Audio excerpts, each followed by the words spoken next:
함께 봉독했던 말씀 중심으로 개혁만이 살 길이다 라는 제목으로 연애 말씀을 나누겠습니다. 오늘은 마틴 루터가 바티칸을 향하여서 논쟁을 하자고 비텐베르크에 95개 조항을 붙이면서 종교개혁이 이루어진 날입니다.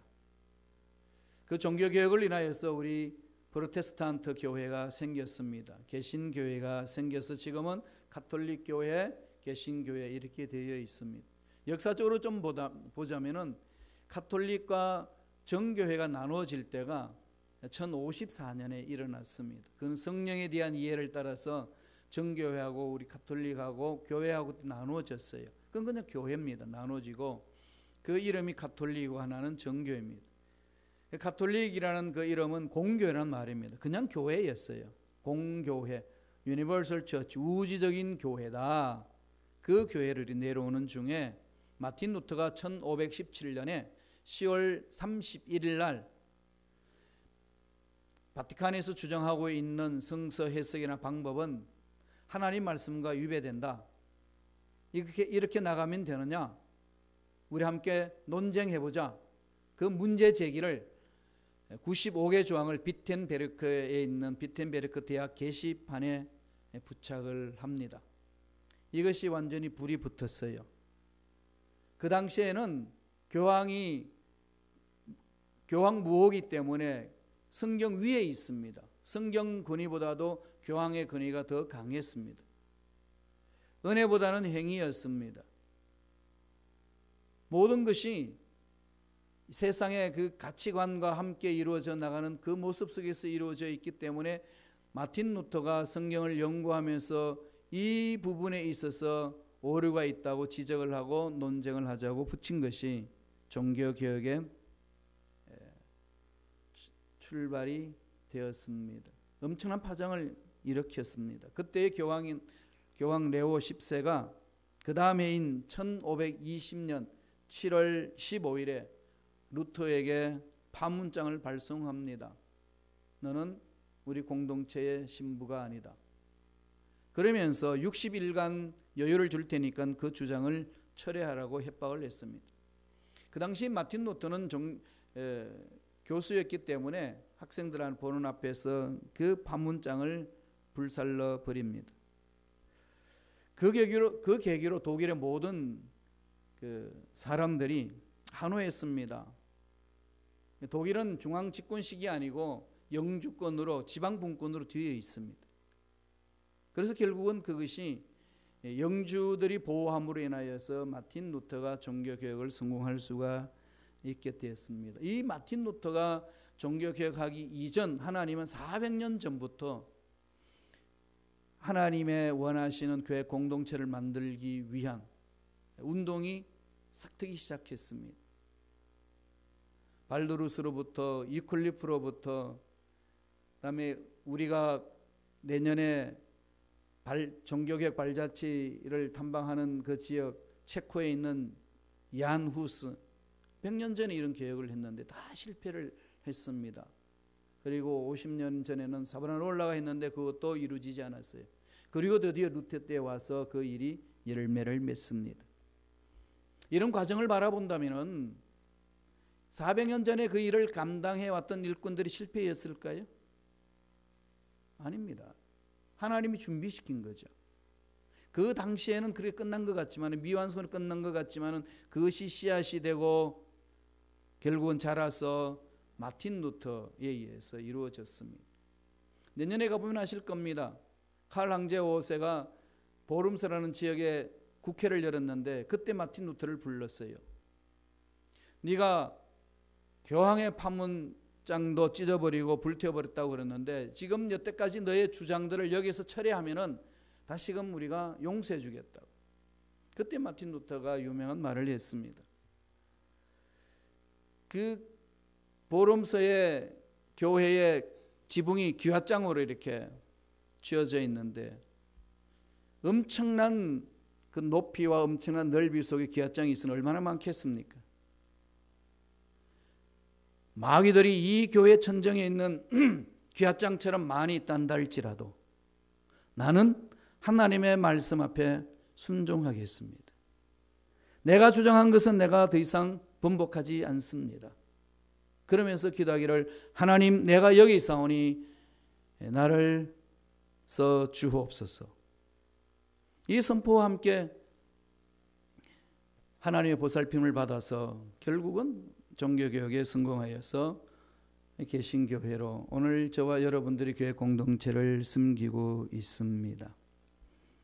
현재 한국 교회를 바라보면은 통계청에서 발표한 것을 따르면 한국 교회 교인이 한 860만 명 된다고 합니다.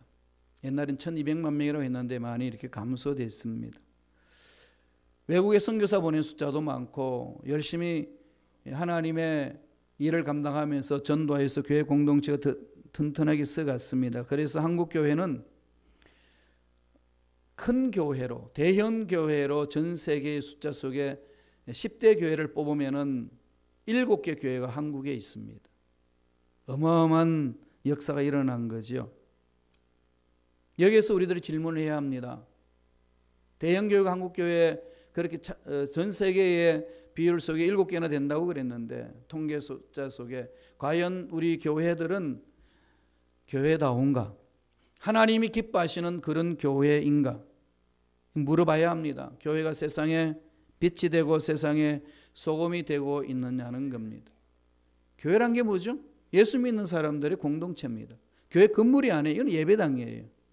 교회는 저와 여러분입니다. 다시 말씀드리면은 저와 여러분이 하나님 앞에 올바로 서 있느냐는 겁니다. 하나님 앞에 정직하게 서 있느냐는 겁니다. 종교개혁자들은 늘 외쳤습니다. 교회는 항상 개혁되어야 된다. 항상 개혁되어야 돼요. 신앙인 저와 여러분 날마다 개혁되어야 됩니다. 그런데 제가 이 설교하기 위해서 인터넷 사이트에 들어가서 개혁이라는 단어를 쳐봤습니다. 모든 기관에서 개혁을 외칩니다. 정부도 외치고 국회도 외치고 법조인도 외치고 교수들도 외치고 학교에서도 외치고 유치원에서도 지금 외치고 있습니다. 개혁돼야 된다. 그런데 개혁된다는 말은 외치는데 말들은 많이 나오는데 똑같은 말만 반복하고 있을 뿐이지 개혁되지 않고 있는 모습을 볼 수 있습니다. 멀리 갈 필요 없어요. 우리 교회 공동체를 봐도 그렇습니다. 여러분 어떤가요? 스스로 보세요. 교회는 예수 그리스도를 믿는 사람들의 공동체입니다. 누가 개혁돼야 되죠?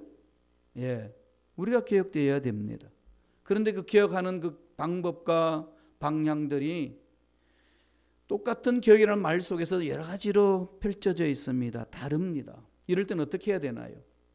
각자 달라요. 목사님 생각이 다르고 장로님 생각이 다르고 권사님 생각이 다르고 안수 집사님 생각이 다르고 성도님들의 생각이 다릅니다. 교회를 사랑하는 것도 다 사랑하는데 사랑하는 방법이 다른 나머지 사랑하면서도 서로 마음이 뭉쳐지지 못합니다. 이런 상황 속에 우리들이 해야 될 일이 뭘까요? 오늘 종교개혁을 기념하여서 종교개혁주의를 맞이하는 오늘 이 시간에 한번 깊이 하나님께서 원하시는 계획이 뭔지를 한번 생각해 봐야 되지 않을까요? 날마다 우리는 개혁돼야 되지만 오늘 특별히 참으로 개혁을 위해서는 우리가 어떻게 해야 될 것인가 한번 깊이 생각해 보기를 원합니다. 어디로 가야 될까요? 성경으로 와야죠. 성경 속에 하나님이 말씀합니다. 어떻게 개혁해야 될 것인지. 2부 예배 때는 제가 요시야 왕의 개혁을 설명을 했습니다. 말씀을 나눴어요. 오늘은 히스기야 왕의 개혁이 어떻게 되는지 살펴보겠습니다. 히스기야 왕은 정말 칭찬 듣는 왕이었어요. 모범적으로 개혁을 했습니다. 오늘 본문 말씀 20절, 21절을 보면은 마지막 성공적으로 종교 개혁을 감행했던 히스기야 왕에게 이렇게 평가를 합니다. 히스기야 왕이 형통하였더라. 하나님이 형통한 삶을 살기를 원하는 그 삶을 히스기야가 누렸다는 겁니다. 형통했다. 아시잖아요. 막힘없이 모든 일들이 뜻대로 잘 이루어졌다. 형통한 왕이었습니다. 어떻게 히스기야 왕은 형통한 왕이 되었을까요? 하나님이 기뻐하신 일을 한 거죠. 형통한 왕으로서 하나님 기뻐하신 일을 해나갔던 히스기야를 보면 오늘 저와 여러분들이 어떻게 순간순간 내 삶을 개혁하고 교회 공동체를 개혁하고 가정을 개혁하고 내 삶을 개혁해야 될 것인가를 알 수 있습니다. 그 비밀이 담겨져 있어요. 두 가지로 살펴보겠습니다. 그 첫 번째의 개혁의 비밀은 20절에 있습니다. 한번 읽어볼까요? 다 같이 한 목소리 천천히 읽겠습니다. 역대하 31장 20절입니다. 히스기야가 온 유다에 이같이 행하되 그의 하나님 야훼 보시기에 선과 정의와 진실함으로 행하였으니, 온 유다에게 이같이 행했는데 하나님 보시기에, 내가 보기에 내 가치 기준에 이 정도 하면 되지, 이런 차원이 아닙니다. 하나님 보시기에 선과 정의와 진실함으로 행하였으니. 첫째로 뭘 지금 말씀하고 있는 거죠? 신앙 개혁이 먼저라는 겁니다. 개혁을 하려면은 개혁에 있어서 가장 중요한 것은 신앙 개혁입니다. 하나님 보시기에 선과 정의와 진실함이 없이는 어떤 개혁도 말뿐이지 개혁은 일어나지 않습니다. 2000년 동안에 이 지상에 있는 교회들이 날마다 개혁하는 교회들이 있습니다. 하나님 앞에 쓰임받는 교회들은 그렇게 날마다 개혁하면서 나아갑니다. 하나님 앞에 쓰임받는 일꾼들은 날마다 말씀 안에서 하나님 보시는 차원에서 개혁해 나갑니다. 하나님 보시기에, 여기 집중해야 합니다. 하나님 보시기에 여러분 얼마나 선과 정의와 진실함으로 삶을 가꾸면서 하나님이 원하시는 삶을 살아내고 계시는지요. 지금 히스기야는 역사상의 가장 위기 속에 처해 있는 상황의 때의 왕이었습니다. 그 당시 강국이었던 이 주위에 있는 나라들, 시리아가 누구를 공격해 옵니까? 아수로가, 아시리아, 북쪽 이스라엘을 공격했습니다.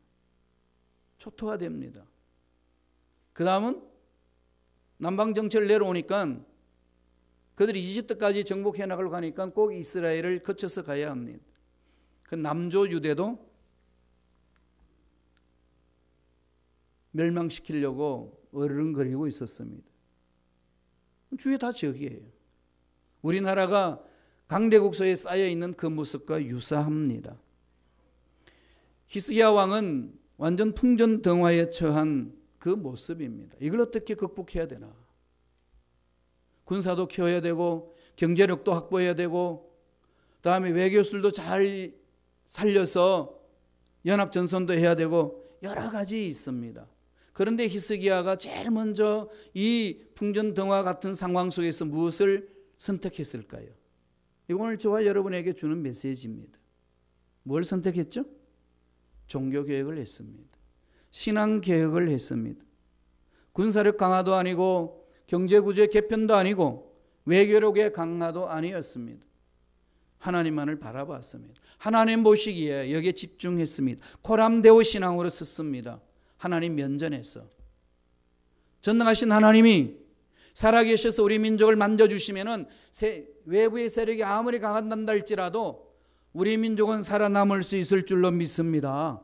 이 고백과 함께 하나님 보시기에 선과 정의와 진실함으로 나아갔다는 겁니다. 그 당시 유대 상황 속에는 우상천지였습니다. 참 묘하지 않습니까? 하나님의 기적을 처음 했던 그 나라가 가면서 사람들이 자꾸 세상과 타협을 해나가서 우상이 난무했습니다. 우상들의 백화점 같다고 이야기를 했습니다. 그런 상황 속에서 먼저 히스기야 왕이 선택한 것은 성전을 청결하는 겁니다. 하나님 앞에 올바로 서기 위한 몸부림이었습니다. 말씀을 볼까요? 역대하 31장 1절입니다. 다 같이 한 목소리 천천히 읽겠습니다. 이 모든 일이 끝남에 거기에 있는 이스라엘 무리가 나가서 유다 여러 성읍에 이르러 주상들을 깨뜨리며 아세라 목상들을 찍으며 유다와 베냐민과 에브라임과 므낫세 온 땅에서 상당들과 제단들을 제거하여 없애고 이스라엘 모든 자손이 각각 자기들의 본성 기업으로 돌아갔더라. 인간 속에 들어있는 그 모든 탐욕들을 먼저 제거하는 일에 집중을 했습니다. 인간적인 방법으로 모든 걸 해나가고자 하는 그 마음을 다 제거했습니다. 오직 우리 민족을 살 수 있는 것은 전능하신 하나님이다. 여기에 집중을 했습니다. 이게 오늘 저와 여러분들이 택해야 될 부분 아니겠습니까? 물질이 어렵고, 물질적으로 상황이 어렵고, 나이가 연세가 들어가시면서 기력이 쇠하고 환경이 여러 가지 어려운 상황 속에 있을 때에 어떻게 할 것이냐는 겁니다.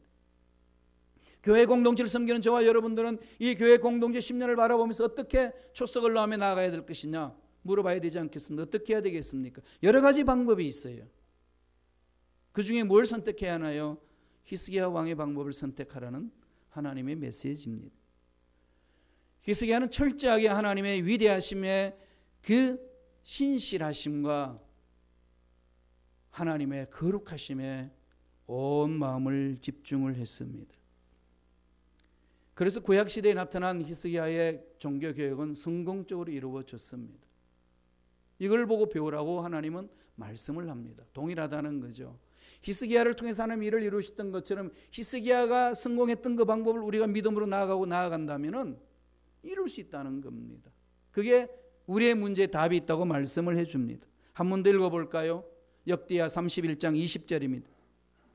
다 같이 우리 한 목소리 천천히 읽겠습니다. 히스기야가 온 유다에 이같이 행하되 그의 하나님 야훼 보시기에 선과 정의와 진실함으로 행하였으니 온 유다에 이와 같이 행했다. 온 백성이 그렇게 행했다. 온 성도들이 하나님 말씀 앞에 섰다. 하나님 말씀 앞에 서서 뭘 했느냐? 하나님의 선을 찾고 하나님의 정의를 찾고 하나님의 진실함을 찾았다는 겁니다. 여기서 저와 여러분이 질문해야 됩니다. 여러분 하나님 앞에 얼마나 진실하게 신앙생활하고 계시나요? 본인이 압니다. 핑계할 필요 없어요. 남 볼 필요 없습니다. 무엇을 생각하고 무엇을 말하고 무엇을 행동하나요? 하나님 보시기에 그렇게 사는 사람 누가 있습니까? 이런 말 하지 마시고 스스로 한번 점검해 보세요. 신앙생활은 어떻게 하고 계시는지요? 어떻게 하나님 앞에 예배를 드리며 어떻게 하나님의 말씀을 읽으며 어떻게 하나님의 말씀에 순종하며 나아가는지요? 예배 드릴 때 여러분 어떠한 모습으로 예배를 드립니까? 예배 드리는 것은 제물을 드리면서 하나님께 예배 드리는 모습을 성서에서 늘 가르치고 있습니다. 그래서 늘 예배 드릴 때는 제물이 있잖아요. 제사 드릴 때는 늘 제물이 있습니다. 가난한 사람들한테는 산비둘기, 집비둘기나 산비둘기를 통해서 풍부한 사람들은 양이나 염소, 소나 이러면서 그 자기 수준에 맞게끔 하나님이 정해주면서 제사를 드리도록 길을 열어주셨습니다. 제 씻음 받으러 하나님 만날 수 있는 길을 열어주신 거죠. 따라서 저와 여러분들이 하나님 앞에 예배 드릴 때의 기본 자세는 뭘까요? 예물이 있는 거지요. 신앙생활이 중요한 것은요, 이 세상에서 가장 귀하게 여기는 돈 문제가 해결되셔야 합니다. 돈과 신앙은 비례합니다. 감리교 창시자인 요한 웨슬리가 그런 말을 했어요. 호주머니를 회개하지 않는 자는 회개한 자가 아니다. 그런 공식을 가졌습니다. 다시 말씀드리면은 하나님이 명하시는 그 말씀에 세상에서 가장 귀하다고 하는 돈을 가지고 하나님 앞에 어떻게 마음을 드리느냐에 따라서 그 사람의 신앙이 비례한다는 겁니다. 히스기야 왕의 종교개혁은 뭘까요? 자기개혁입니다. 자기개혁. 개혁을 부르짖는 사람들이 자기개혁이 없습니다. 그래서 실패로 끝납니다. 미완완성이에요. 완성이 안 됩니다. 미완성품으로 끝나요. 지금 세상이 그렇습니다. 오늘 교회도 그럴 수 있습니다. 저와 여러분도 그럴 수 있어요. 자기개혁에서부터 출발해야 됩니다. 어떻게? 히스기야처럼 하나님 앞에 서는 것. 그래서 오늘 이 말씀을 준비하면서 제 자신을 살펴봤습니다. 그리고 우리가 3, 4분기 재직하기 전에 제가 재정부장한테 우리 교회 재정 상황이 여러 가지 열악하기 때문에 성도님들의 모든 재정 상황을 순위대로 헌금이 어떻게 이루어지는지 한번 뽑아달라고 했습니다. 보통은 여러분이 이렇게 헌금 드리면은 거기다가 이름을 적고 하면 저한테 갖다 줘서 기도해 줘요. 그리고 나서 전체적인 그 헌금 내역은 컴퓨터 엑셀 프로그램으로 이렇게 재정부장이 넣어줍니다. 그래서 다 보고 결제하고 그래요. 순위는 이번 제가 처음 한번 매겨달라고 했습니다. 어떤 일이 일어났을까요? 제가 충격을 많이 먹었습니다. 정말 충격 먹었어요. 우리가 11조를 잘 안 하시는구나. 11조를 하시는 분들이 참 많아요. 많은데 대강 하셔요. 그 11조를 가지고는 삶을 못 삽니다. 비례잖아요. 정말 정직하게 하시는 분이 있어요. 하나님 앞에 정직하지 못하는 것이 헌금 속에 들어 있습니다. 하나님이 왜 그것을 그렇게 따지실까요? 우리에게 복 주시려고. 세상 물질에 끌려가지 말라는 겁니다. 타락한 세상에 끌려가지 말라는 거예요. 특별히 중직자들 정신 차리세요. 하나님 앞에 여러분 선언하고 중직자로 직분을 받았습니다. 여러분 물질 관리 어떻게 하시나요? 어떻게 하나님 앞에 예물을 드리시나요? 돌아보세요. 히스기야 왕은 이 개혁을 해나갈 때 가장 기본적으로 하나님 보시기에, 우리 신앙생활에 가장 기본적으로 개혁될 부분이 하나님 보시기에, 하나님 보시기에 거짓으로 해나가는데 하나님 앞에 부르짖는 기도 소리가 하나님 뭐라고 그러시겠어요? 살려달라고, 치유해달라고, 앞날에 복을 달라고. 그런데 하나님의 말씀을 안 듣는데 어떻게 하나님과의 관계가 맺어질까요? 그래서 정신 차려야 합니다. 신앙생활은 그렇게 이루어지는 거예요. 자기 물론 신앙의 성숙도에 따라서 이루어지는 겁니다. 그러니까 중직자들은 이 부분에 있어서 더 심각하게 자신을 바라보면서 자신을 기억해 나가야 합니다. 그럴 때에 하나님 보시고 채워주십니다. 그게 하나님의 기적이 따라옵니다. 다 하나님이 예비하신 복을 받아 누리기를 원하지 않습니까? 그 길이 있습니다. 하늘 문을 여는 길이 있습니다. 하늘 문을 여는 길을 하나님이 가르쳐 주셨는데 그것은 상관하지 않고 그 길은 찾지 않고 내 방법대로 하나님 문을 열어달라고 부르짖으니까 이 소식이 없는 거예요. 그래서 신앙생활이 힘듭니다. 저는 11조 헌금을 교회 공동체에서 주는 그 사례비에 더 보태서 11조를 드립니다. 제가요, 우리 교회의 헌금 순위가 몇째 될 것 같아요? 5위입니다. 전 더 보태요. 그래서 그것 때문에 오해받은 적도 있어요. 목사님 다른 수입 있나요? 그런데 하나님 앞에 더 드리면요, 하나님은요 그걸 책임져 주셔요. 그것을 체험하는 것이 신앙인입니다. 한번 정직해 보세요. 11조 하는 것처럼 하지 마시고 온전한 11조를 한번 해보세요. 하늘문이 열리는 길을 하나님이 어떻게 열어주시는지. 여러분 그거 계획 없이 개혁 안 됩니다. 오늘은 종교개혁날 기념을 하는 거잖아요. 그러니까 여러분 좀 개혁합시다. 마음이 좀 아프셔도요, 자기를 좀 찌르고 좀 돌이키셔야 됩니다. 정말 무엇을 위해서 내가 신앙생활하고 무엇을 위해서 돈을 버느냐는 거죠. 이는 분명히 집중해야 돼요. 내 자신의 개혁. 그냥 이렇게 눈가림으로 하지 마세요. 하나님은요 절대 속지 않습니다. 눈가림으로 살지 마시고요, 하나님 앞에 정직하게 한번 해보세요. 하나님이 어떻게 책임져 주시고 어떻게 하늘문을 열어주시는지. 11조 헌금하는 것처럼 하지 말고 온전한 11조 헌금을 드리는 겁니다. 여기서부터 자신의 변화가 일어날 때에 나의 변화로 너의 변화가 일어나고 그 변화 속에 하나님이 부어주시는 그 놀라운 복이 얼마나 많은지 모릅니다. 그래서 하나님이 히스기야 왕이 하나님으로부터 형통한 왕으로 인정을 받았습니다. 형통했다는지 않습니까? 정직하게, 성실하게, 정의롭게, 신실하게 하나님 앞에 대했는데 하나님이 받아주십니다. 이방 민족들을 다 하나님이 막아주셨어요. 히스기야 왕으로 있을 때는 감히 들어오지를 못했습니다. 제가 1년에 여러분들의 신앙 헌금 생활을 보면서 충격 먹었다고 그렇지 않습니까? 한 달 전에 그런 일이 있었어요. 그래서 지금도 그런데요. 제가 요새 많이 이렇게 고민하고 있습니다. 참 여러분들을 잘 못 섬기고 있구나. 자격이 없구나.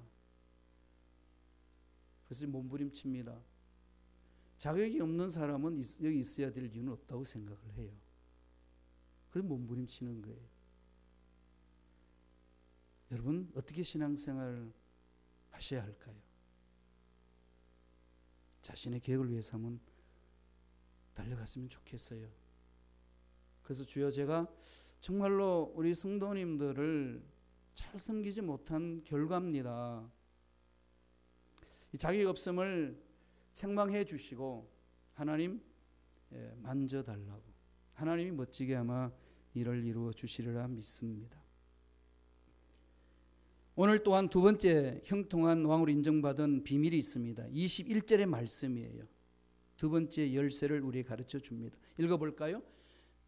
역대하 31장 21절입니다. 다 같이 읽습니다. 그가 행하는 모든 일, 곧 하나님의 전에 수정되는 일에나 율법에나 계명에나 그의 하나님을 찾고 한 마음으로 행하여 형통하였더라. 진정한 개혁은 어디에 있다는 거죠? 행함에 있습니다. 믿음대로 행하는 거예요. 진정한 개혁은 믿음대로 행합니다. 하나님 전에 수정되는 일이나 율법이나 계명이나 하나님을 찾는 한 마음으로 행하여 형통하였더라. 일심으로 하나님을 구하잖아요. 하나님께 집중을 하는 겁니다. 내 인간적인 이성으로는 도저히 이것을 이룰 수 없다고 생각했지만 전능하신 하나님께 내 마음을 던져서 집중하고 나아가니까 하나님께서 그 마음을 받아주시고 믿음을 받아주시고 이루어 주신다는 겁니다. 매달리라는 거죠. 하나님 앞에 매달려서 일심으로 모두가 연합하여서 자신의 개혁부터 시작하여서 우리가 잘못하고 있는 것들을 다 털어내버리고 쓰자는 겁니다. 교회 공동체가 어려움이 생기잖아요. 그게 메시지 있어요. 하나님의 메시지입니다. 우리 민감해야 돼요. 왜 어렵게 하실까요? 하나님을 위하여 살겠다고, 하나님의 뜻을 위하여 목숨 바치면서 가겠다고 고백하면서 모인 교회 공동체, 교회가 왜 어려울까요? 예, 우리가 개혁되지 않아서 어렵잖아요. 개혁하라는 거죠. 예. 가장 그 근본적인 책임은 담임 목사가 지는 겁니다. 담임 목사가 져야 돼요. 무슨 일이 있든지 간에 변명의 여지 없습니다. 그건 담임 목사의 책임의 몫이에요. 그건 하나님께 기도하는 겁니다. 부르짖는 거죠. 하나님 만져주시라고. 그건 하나님이 해결해 주실 겁니다. 그럼 저와 여러분들이 우리들이 지금 해야 될 일은 아버지 약속의 말씀을 마음판에 새기고 그 말씀에 순종해 나가야 돼. 그래야 내 자신이 개혁되고 교회가 개혁이 됩니다. 시카고에 있는 많은 주의 종들하고 만나서 이야기를 나누면은 우리 시카고 이대로는 안 된다라는 것이 이구동성으로 외쳐지는 소리예요. 이대로는 안 된다. 우리 지방에 있는 목사님들도 그래요. 이대로는 안 됩니다. 목사님, 뭔가 우리가 해야 되지 않겠습니까? 예, 그건 하나님이 해주셔야 돼요. 하나님이 하시지 않으면은요, 아무리 인간들이 몸부림쳐도요, 그냥 머물고 맙니다. 그럼 어떻게 해야 되죠? 매달려야 돼요. 하나님 앞에. 그런 관점에서 여러분 신앙생활 돌아보세요. 하나님께 매달리는 거 어떻게 하고 계시나요? 새벽 예배, 주중 예배, 여러분 이런 예배 안 나오고 나서 교회 개혁을 말할 수 있어요? 없습니다. 무슨 개혁이 일어납니까? 무슨 교회가 하나님이 기뻐하시는 일로 나아갈 수 있나요? 아닙니다. 제가 둘째 딸에게 야 그거 하지 마라 하면 안 돼. 그리고 이거 해야 돼. 아빠 알아요. 말뿐이에요. 그런 거 많이 있지 않나 여러분에도? 하나님의 말씀을 들었는데 안 해. 그럼 무슨 일이 일어나요? 그렇죠. 그것도 제가 책임져야 돼요. 물론 다 책임지는데 여러분 목사 혼자서 이 일은 하는 것 아니에요. 같이 하는 거잖아요. 부르짖는 일들 여러분 어떻게 하시나요? 진실하게 보세요. 집에서 부르짖는다고 그러시죠? 집에서 성경 공부한다고 그러시죠? 어떻게 하시나요? 정말 우리는 어떻게 나가야 될까요? 히스기야는 어떻게 했는지 한번 살펴보겠습니다. 우리 한 번 더 역대하 31장 21절 천천히 읽겠습니다. 그가 행하는 모든 일, 곧 하나님의 전에 수종드는 일에나 율법에나 계명에나 그의 하나님을 찾고 한 마음으로 행하여 형통하였더라.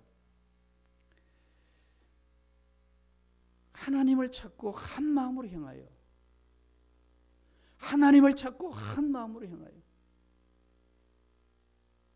제가 이제 7년째지 않습니까? 참 이렇게 왜 이렇게 안 뭉쳐질까요? 따로 노는 것 같은 느낌을 받을 때는 이루 말할 수 없는 이 마음의 찢어짐과 아픔이 있어요. 저는 그래도 성령을 신뢰합니다. 만져주시리라. 하나님이 만져주시리라. 히스기야 구체적인 내용을 한번 보실래요? 2절 어떻게 하는지 볼까요? 31장 2절 읽습니다. 히스기야가 제사장들과 레위 사람들의 반열을 정하고 그들의 반열에 따라 각각 그들의 직임을 행하게 하되 곧 제사장들과 레위 사람들에게 번제와 화목제를 드리며 야훼의 휘장 문에서 섬기며 감사하며 찬송하게 하고 그들의 직임을 행하게 하되, 그들의 직임을 행하게 하되. 여러분 직분 받으신 분 정신 차리세요. 하나님 말씀으로 받아들이세요. 직분은요 하나님 앞에서 받은 겁니다. 그럼 하나님 앞에 신실하셔야 돼요. 하나님 앞에 정직해야 합니다. 하나님은 숨길 수 없다고 그러잖아요.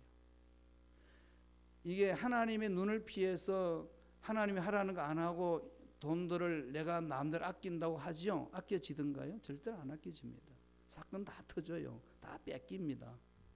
그 신앙생활 하면서 느끼지 않으시나요? 그러지 마시고 빨리 이렇게 하나님 앞에 돌이키세요. 그러면 하나님 마음을 붙들어 주시고 하나님이 복을 부으시는 것은 상상할 수 없는 복으로 하나님 만져주십니다. 여러분 자녀들 잘 되는 것 다 그런 연유 아닙니까?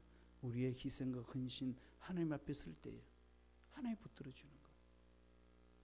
3절을 보겠습니다. 이런 일에 히스기야는 솔선수범합니다. 다 같이 읽습니다. 왕의 제산 중에서 얼마를 정하여 야훼의 율법에 기록된 대로 번제 곧 아침과 저녁의 번제와 안식일과 초하루와 절기와 번제에 쓰이게 하고, 제산 중에서 왕의 제산 얼마를 정하여 야훼의 율법에 기록한 대로 번제 드리고 제물 가져서 하나님께 예배 드리고 그러잖아요. 여러분들이 저에게 주는 사례비로요, 제가 헌금해가지고 정직하게 그냥 깨끗하게 되면 여러분 헌금하는 생활 순위에 5위 못 들어갑니다. 더 보태야 되는 거죠. 더. 왜? 하나님 책임져 주신다는 믿음을 갖기 때문에. 항존직을 받으신 분들 있죠. 장로님, 권사님, 안수 집사님 정신 차리셔야 됩니다. 저에게는 너무 충격이에요. 기도하고 있습니다. 하나님 만져주실 거예요. 변해야 합니다. 우리가 변해야 돼요. 믿고 마음에 믿은 대로 달려가세요. 약하게 세상에 타협하지 마세요. 하나님 살아계십니다. 그때에 내 삶이 올바르게 회복되고 교회 공동체가 올바로 회복되는 것 아니겠습니까? 신앙이 성숙하는 것이 우리의 삶의 목적이잖아요. 예수 닮는 거잖아요. 예수 닮는 게 말로만 예수 닮나요? 예. 말로 닮는 것이 아니라 삶으로 닮습니다. 개혁만이 살 길이다. 오늘 두 가지를 우리가 던져줍니다. 첫째로 신앙 개혁이 먼저입니다. 내가 먼저 개혁해야 돼요. 내 스스로가 개혁이 되지 않고서는 개혁 안 됩니다. 내가 개혁한 만큼 개혁할 수 있어요. 그리고 개혁은, 진정한 개혁은 말이 아니고 행함입니다. 본을 보여야 됩니다. 우리가 자녀들에게 본을 보이면은 자녀들에게 말하지 않아도 따라옵니다. 아시잖아요.